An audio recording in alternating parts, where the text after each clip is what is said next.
3 sets down.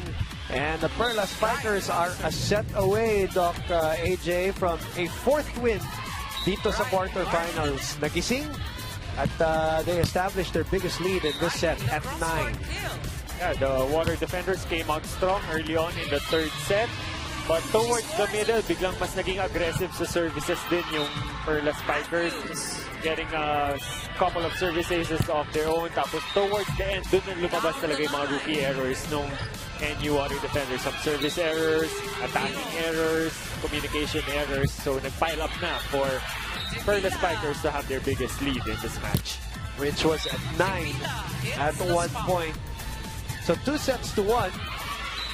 And Perlas Spikers are looking for their 4th straight win in the quarterfinals at nice din na lang ma-eliminate itong Water Defenders from any chance of getting into the semifinals. Because if the Water Defenders lose today, yan na po yung kanilang pangatlong pagkatalo. As DJ Jams, parang ano rin may substitution din dito. DJ Jams has joined us here. The DJs are still with us. Si Louie, umalis na. Tronics, Jams, all in attendance inside the Philoy Flying V Center. We are about to start set number 4. And we are live on SNA and SNA HD, Liga and Liga HD. And of course, bumabati kami ng magandang gabi na ba? Hapon pa rin. Sa lahat ng mga kapamilya nanonood online, sports.abs-cbn.com/livestream/PVL, the #1 sports website in the Philippines. And of course, on Premier Volleyball League.com. First point goes to the Water Defenders. Service ace coming from Paran. So once again, targeting Lakia Bright. And ito yung nagpanalo sa kanila sa 2nd set. So they probably have to do more of this. But not that one. She's had a couple here in this game. What about Audrey Paran? Faith Nisperos, Janisa Johnson, hoping to extend this one into a 5th.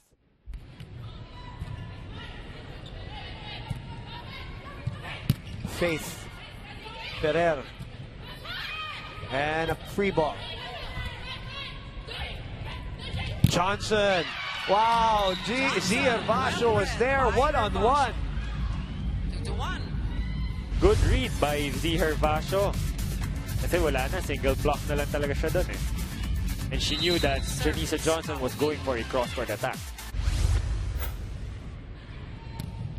Minsan na lang maka one-on-one, pero nakuha pa rin. Usually, the percentages will tell you when it's one-on-one, Janisa or the likes of Kia Bright, more often than not, will get the point. Rosalind Doria serving. Tan. Good reception there. Umalik ang bola. Turn back. Johnson returning the favor.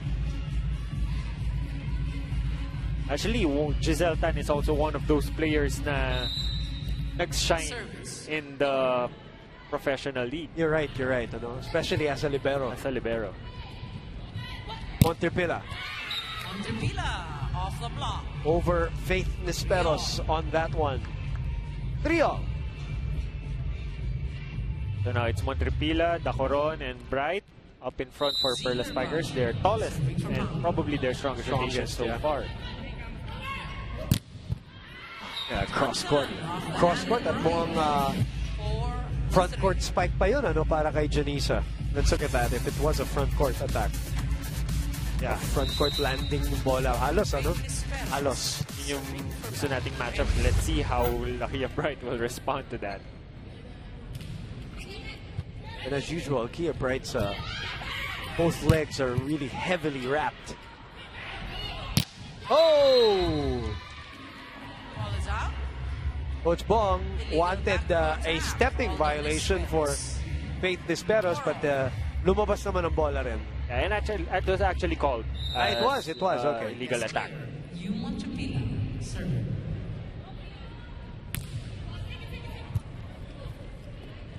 Oh, that's too low. Too low for Matthews. 5-4. 4. Ambitious of a set there para kay Cagante na napaluhod na nga. Ayun. Huli. For the benefit of the viewers, na pag ikaw ay back row player, pag umatake ka, dapat di mo maapakan yung linya, yung attack line. You can land in front, but the important thing in that rule is you do not take off Into the block. prior to the line. 5-all. Or after the line, rather. Janisa gets another point there. Foreign guest player, Janisa Johnson. Serve. 5-all. Ooh. Ah, that's, I think, the third service error already here. And quite unusual coming from Janisa Johnson. All right. 6 serving 5. Not the perfect attack, but still producing a point for Alexis Matthews.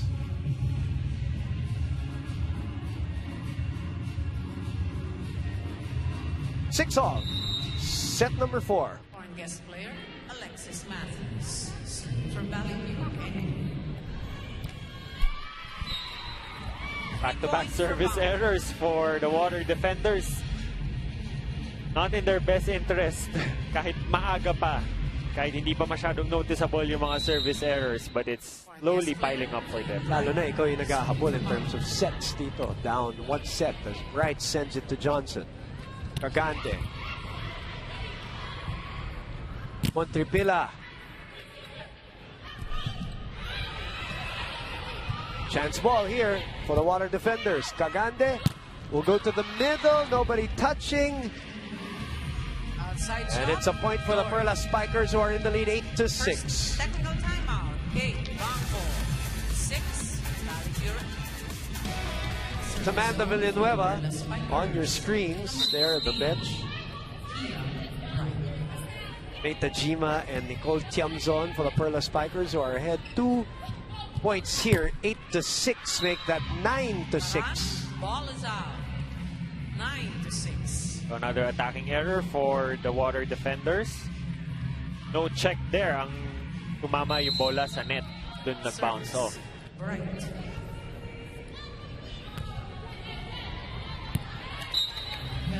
Let's check in with Vince Velasco right now. Vince? Boom and Doc, we all know everybody has a different journey, whether it be in sports and life. Such is the case for Amy Hahumiro, whose mom is a traveling professor. Sabi niya, originally I was supposed to play basketball, and then my family and friends encouraged me to try out naman for volleyball. Sabi niya, at dahil sa Pilipinas, dahil sa volleyball, she fell in love with the country. So even when her mom left, she chose to stay behind. She says, I am forever grateful to the schools and the people here in this country. For that, I don't ever want to leave. Back to you guys. The champion in the UAP Finals MVP too, Amy Ahumiro. And her team up by 3 here in this set. Cagante goes to Faith. Esperos has been their #1 local gunner here for the water defenders. Cagante talaga, start of this match, been really trying to work Faith Nisperos in the right wing. Sent back. A push. Checked by Nisperos. Nahuli. 9-10. The Perlas Spikers scrambling to establish their attack dun sa left wing. Kaya talagang nakaporma na lang yung block ni Nisperos. Lead is down to 1 and another service error. And again, it is Paran. Ooh, gotta hurt, Doc. By our count, unofficially, that's the 4th here in this set. And 11-9 pa lang tayo. And the second for Paran. And Dacoron read it well. Turn back by Dacoron. Balik sa tatlo ang abante. 12-9. And this is a good experience actually for Dacoron should she choose to go back and play for another season.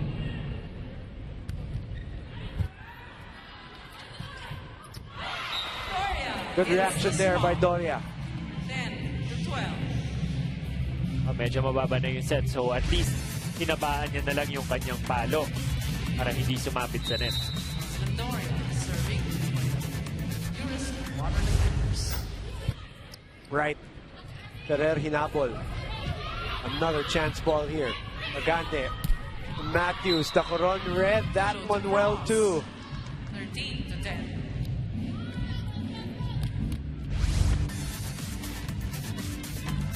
Little bit low for the set but, for Matthews. Nakita nung naka-elevate na siya, nakakuba pa yung position niya. Not every day you can you have somebody like that tall. Ang hirap siguro tansyahin yan on a regular basis. 14-10. Water Timeout, Coach Babes. Ang bola, wala si Libero, right? Wala si Libero. We will have to act like so. I don't have to shout. I can see them going free ball or going like this, right? I can see it right here. That's why I'm shouting. Then when I shout, I see you all activate. I'm thinking, maybe if you read, and then you shout at me, maybe that will work, no? Coach, free ball! Coach, attack! Coach, in! Let's go. You are giving, every thrower and setter is giving you an opportunity to kill. Kill.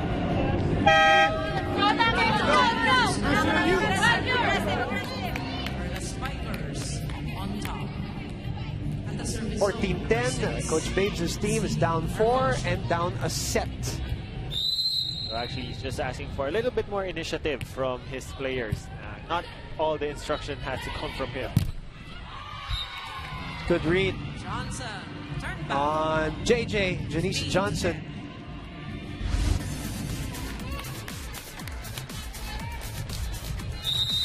Service. Ravasio continues to serve. Pinalik. This one hits the net. Oh, sorry, the antenna this time. So 16-10 technical timeout. Second technical timeout. 16 BanKo. 10 BaliPure NU. So Achara Porn is the player that Micaela Belen wants to play against or with, and I think with the way things are going here, can be a possibility. Nakita naman natin marami ng international players have gone here to play as guest players, and Micaela Belen still struggling with her performance throughout this match as Z Hervasio serves up an ace. Hervasio.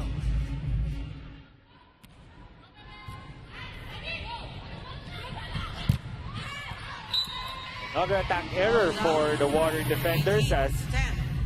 the Perlas Spikers trying to match their biggest lead in this game so far.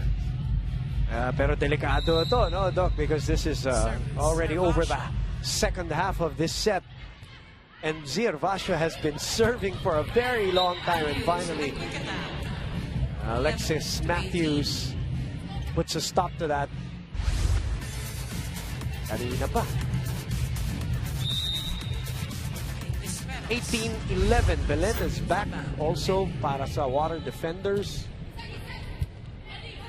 Ferrer naghabol. Montripilla ginawa ng paraan. Montripilla. Ball is in. And the Perlas Spikers are slowly crawling and inching towards their fourth win. Out 3 process in. One Ito sa step closer quarterfinals, yes. para sa semifinal slot. Hindi na nga naibalik ni Coach Bong ito si Nicole Tiamzon, ano, dahil sa ganda ng ipinakita rin si Hervasio coming off the bench today. Dacoron has had Matthews' number a few times dito sa ating laban. 20-11. Let's just read. An Adamson fan, may talagang improvement nito si Joy Dacoron this year under Coach Air Pada.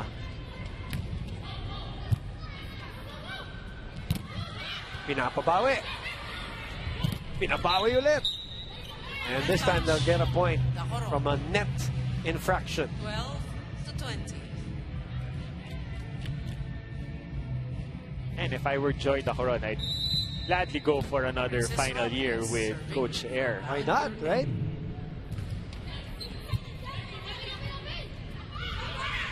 Bright, cross-court. Right with a cross-court kill. 21-12. Good adjustment in the part of Bright, and it helps with Giselle Tan as a former setter also. Oo nga, tama. The former MVP sa palaro as a setter. Nakoron short on the serve.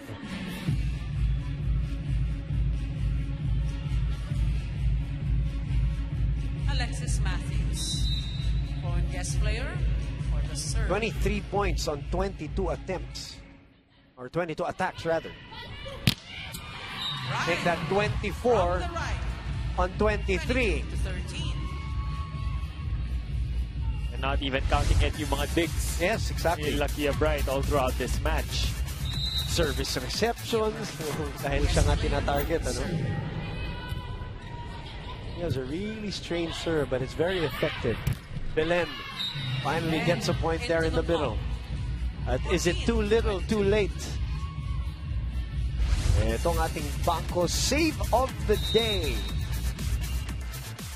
Yeah, Bright. What a save. Siya lang yung natitira sa back row. What a serve in the meantime. Para kay Joynes Cagande. 22. Actually, at this point nila marirealize yung series of service errors early on in the game. Bigat nun, 4.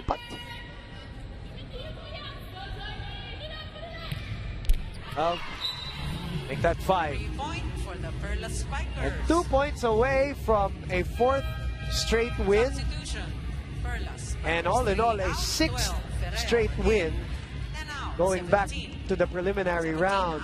Amanda Villanueva was supposed to be sent in, and then hindi na pinayagan ni Fernando Velarte, ating second referee. So Jem Ferrer here.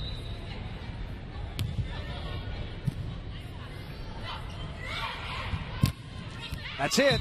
Esperos. Corner pop. And Amanda now can check in. 23. Amanda Villanueva Substitution. BanKo. come in for Zier Vasha. What about the job by Zier Vasha, Doc? In. Yeah, very remarkable. Good substitution in the part of Coach Dong. Pinasok si Zier Vasha. At least she was very much a contribution in terms of blocking and attack. And she was also able to serve up a couple of aces for them. Amanda tries to get it in play. Does. Robles.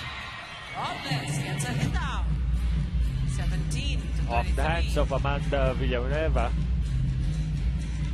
Ganda sana yung timing niya. It's just that the angle of her arms were towards the other side of the court. Pinabas na ni Coach Babes muna yung dalawang reinforcements. Over-receive. May konting run dito. Block.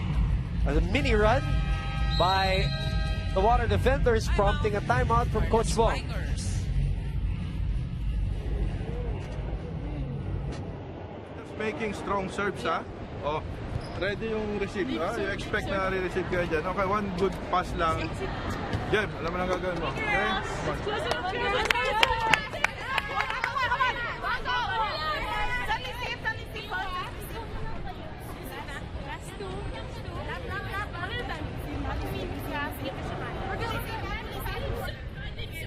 Trying to break the momentum of this mini run. Etong Water Defenders 2 points away of boosting their chances going into the semifinals.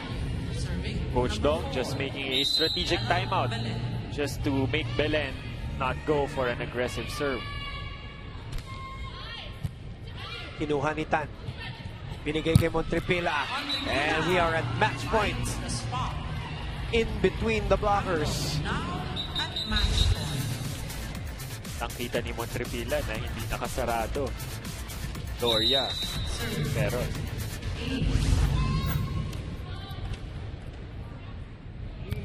Amy. Tough serve. Chance here for the white shirts. Amanda. Robles. Bright dives. Montrepila. Denied. Amanda over. Somebody touched the net, and it is you at match point, saving one there. That was the right call. Princess Robles, she packs so much power.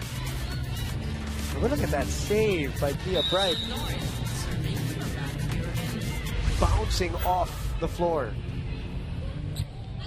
5-point lead. Bumalik na naman. Bright will send it over. Chance here for the Water defenders. Tan is there. Ferrer. Bright will send it with a roller. Matthews to Princess. Cross court, and it is out. BanKo gets this set 25 And Coach to 19. Dog de la Cruz Congratulations to our BanKo. and the Perlas Spikers get win number 4 in the quarterfinals. Good idea by Ces Robles. Sumobra lang. And that will do it for the campaign of the Water defenders in the quarterfinals as they have suffered their 3rd defeat. Magbabalik po kami to wrap this baby up. We're back inside the Philoil Flying V Center. It's a 4-set win for the Perlas Spikers over the Purist, the Water defenders of National University. And the Perlas Spikers get win number 4 here in the quarterfinals. Boom Gonzalez, Doc AJ Parea. There was a little bit of a threat in that at the end of the 4th set, pero Perlas Spikers eventually pulled it off. Yeah, and you can see that they just fell short during the 2nd set, and they were able to turn things around in the early part of the 3rd set, where they were more aggressive with their services and had more efficient passing and digging compared to the Water defenders, and they were able to just really bring that momentum into the 4th set, kaya nagtuloy-tuloy na, and coupled with yung mga rookie errors, Yes. and attacking errors and passing errors and the service errors dun sa 4th set nung Water defenders spelled the big difference for the win of the Perlas Spikers. Let's send it over to Vince Velasco, who is with our best player of the game, Kia Bright. Doc, I'm with Kia Bright, our player of the game. So Kia, you're known as one of the most energetic players in this conference. What keeps you motivated throughout the span of a game? Honestly, the energy is not for me, it's for my teammates. My goal is to try to find ways to motivate them to play their best. No matter how hard I play or how many points, I still need my teammates. So I realize that really pumps them up and fires them up. So that's why I try to go the extra mile, even if I don't feel like it, because I know it'll allow them to be their best. We all know you had your struggles throughout the eliminations, but now in the quarterfinals, you are 4-0. What adjustments did you guys make? I think it just kind of lit a fire under our butt, it just made us realize that we can't walk out here on any given day and just win. Like I said, every team in this conference and this season, everyone wants it and everyone is talented. So we really just had to realize in those tough situations, even when we're down, we cannot give up. And I feel like we've shown that time and time again. And honestly, I feel like we've just changed our identity as a team and we've just bonded more than ever and we just stick together. So as we see, you guys have very loyal fans. You have a message to your loyal fans? Thank you, thank you, thank you. Again, during those times, like I said, when we are down and sometimes we can't get ourselves out of the funk, it is good to hear, all the encouragement and see those smiling faces, and you guys just never give up on us, and that matters so much. So thank you, thank you, thank you. It's such a blessing. Boom and Doc, I believe you guys have a question for our player of the game. Yeah, why not? Kia, congratulations again for the win. 4th straight here in the quarterfinals, 6th straight overall. So when you go back to that, you said a fire was lit. What was the turning point? And I wonder what was like the conversation among teammates that said, hey, we can't lose anymore and we can't lose like this anymore. I think we realized early on if we didn't change something that's how the rest of the season was going to go, and we had so much more season left in us, and we didn't want it to just be a draggy season. So I feel like we just didn't give up, regardless of the slump we fell in, and I feel like there was a lot of accountability being taking place. Like I said, I had to step up with my energy and find ways to motivate them as well. I couldn't just focus on myself on the court, and I feel like everyone is just being so selfless now, and we just cheer each other on, and we're just, again, we're happy to win as a team. Like, no one is trying to be an individual out there. Hi Kia, congratulations on your win. So I just noticed in a couple of rotations when they're serving you at zone 1, that's when the opponents get a series of points. So what's going to be your adjustment moving on to the quarterfinals and eventually the semifinals if you qualify so that the other teams wouldn't be able to exploit that rotation? I think now that does shed light. I need to just personally work on that zone more. That's all I can do. And also my teammates just being receptive and in those times of need, being able, like I said, to pull myself out of the serve receive when needed and not feel any kind of way and not think selfishly. That was best for the team. So I actually made that call, during that game. And again, I'm just honestly proud of myself for that because, again, that's growth personally that I've made since I've been here in the Philippines. Being okay with just knowing that I need help sometimes too. And they're just so supportive and helpful. And you got a lot of help today from your teammates. Congratulations on the win. Congratulations on the winning streak. Stay healthy and good luck in the rest of the quarterfinals. Kia Bright, our player of the game. Thank you also to Vince Velasco, who was with us in our panel at large for today. So, 4-0, but still not safe. Still not safe. Of course, nandiyan ang Pocari Lady Warriors and Petrogas Angels who are still at the tail of the BanKo-Perlas Spikers. So, at least if they really want this slot for the semifinals, kailangan nila manalo pa para lang sure na sila at hindi nabigyan ng opportunity na habulin pa sila ng Petrogas at ng Pocari. Not safe but in good shape. Etong Perlas Spikers. Air Force Lady Warriors and the Tacloban Fighting Morais, mapapanood niyo yan on live stream as the third game of our Saturday triple header. In the meantime, for Doc AJ Parea and of course Vince Velasco and everybody behind the ABS-CBN Sports, ako po si Boom Gonzalez. Nagpapasalamat sa inyong panonood dito po sa SNA ng inyong PVL Reinforced Conference Quarterfinals.